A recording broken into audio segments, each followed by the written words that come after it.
जीवन में झंझावात, जीवन में संकट आते क्यों है वो पता है तुम्हें? जीवन में संकट क्यों आते हैं, जीवन में तकलीफें आती क्यों हैं?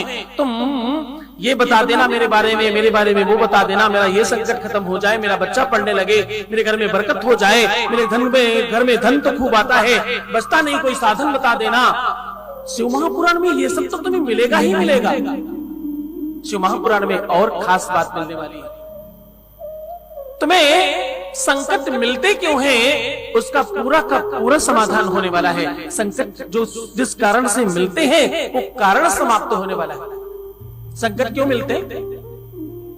संकट कहते हैं आपके कर्मों के फल का प्रतिरूप है। क्या है? तुम्हारे कर्मों का ही कोई फल है संकट। संस्कृत में श्लोक है, शिव महापुराण कहती है, अवश्य में वो भोक्तव्यम कृत कर्म शुभम। तुम अवश्य अपने शुभ और अशुभ फल को भोगते हो। गौर से सुनना।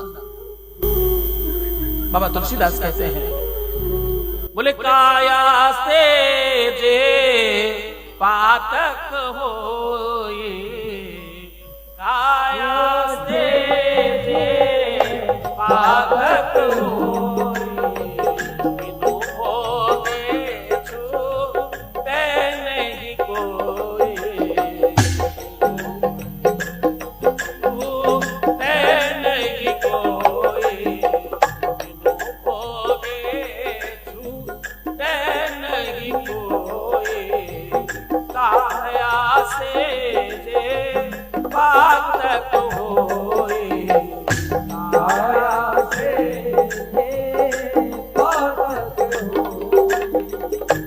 तुम जो भी सत्कर्म करते हो या दुष्कर्म करते हो उसका फल तुम्हें जरूर मिलता है। तुम जो अन्य क्षेत्र में कार्य कर रहे हो या किसी भी पुण्य क्षेत्र में जाओ तो वहां जाने से नष्ट हो जाता है। लेकिन अगर किसी भी पुण्य क्षेत्र में जाकर तुमने किसी भी प्रकार का कोई पाप कर दिया तो वो कहीं भी जाने से नष्ट नहीं होता है। इसलिए तुम्हारे जीवन में संकट कुछ ऐसे आ जाते हैं कि वो कटते नहीं हैं। और ये जरूरी नहीं कि तुमने पुण्य क्षेत्र में जाके कोई पाप किया हो। तुम्हारे घर में, परिवार में, वंश में, कुटुंब में अगर किसी ने ऐसा किया है तो भी तुम उससे दुखी होगे, इसमें कोई संदेह नहीं। अगर तुम्हारे पिता का धर्म तुम्हें मिलता है, कर्म तुम्हें मिलता है, तो ध्यान रखना सत्कर्मों के साथ साथ दुष्कर्म भी तुम्हें प्राप्त होते हैं। उनकी संपत्ति के साथ साथ उनके द्वारा किए हुए पाप कर्म भी तुम्हें प्राप्त होते हैं, इसमें संदेह नहीं है। इसी कारण से पूर्वजों के पाप ताप तुम्हें मिलते हैं। इसी कारण से पूर्वजों को मोक्ष दिलाया जाता है। मोक्ष का मतलब उनके द्वारा किए हुए बुरे कर्म तुम्हें प्रभावित न करें, एक मतलब, और उनकी आत्मा को परमात्मा की सन्निधि प्राप्त हो, उनके चरणों में उनकी का स्थान बने। जो पूर्वज, जो तुम्हारे पितर गया जाने से, भागवत कराने से, अनेकों प्रकार के उपाय करने से, नांदी मुख श्राद्ध करने से भी मोक्ष प्राप्त नहीं करते, वो श्री शिव महापुराण श्रवण करने से मोक्ष प्राप्त कर लेते हैं। तो तुम्हारे संकट कितने ही जिद्दी होने दो, हाँ? इसमें तो भैया वही है, पहले इस्तेमाल करो फिर विश्वास करो। इन 5 दिनों में तुम्हें वो सब पता चलने वाला है। तुम्हारे जीवन में जो भी तुम संकट लेकर बैठे हो, जो लोड, जो भार लेकर बैठे हो, वो सब समाप्त होने वाला है।